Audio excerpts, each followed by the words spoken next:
Welcome to Kenton's videos. Enjoy the video. In this video, I will explain how to make churros at home. First, let's gather our ingredients. You'll need 1 cup of water, 2 tablespoons of sugar, 1/4 teaspoon of salt, 2 tablespoons of vegetable oil, and 1 cup of all-purpose flour.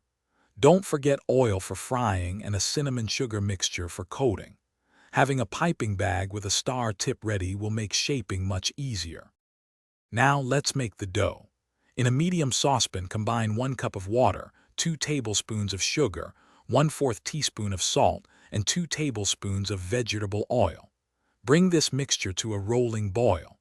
Remove it from the heat, then quickly add 1 cup of all-purpose flour all at once. Stir vigorously with a wooden spoon until the dough forms a ball and pulls away from the sides of the pan. Let it cool for about 5 minutes.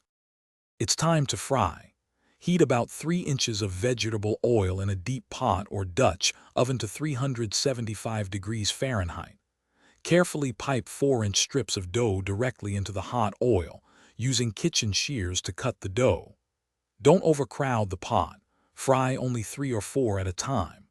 Cook them for about 2 minutes per side until they are beautifully golden brown and crispy.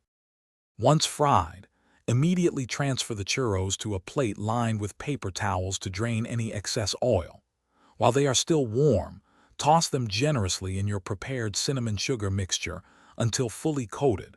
Serve them immediately with chocolate dipping sauce or dulce de leche for an extra treat. They are best enjoyed fresh. Remember to check the description for the Kindle Paperwhite link and other great deals.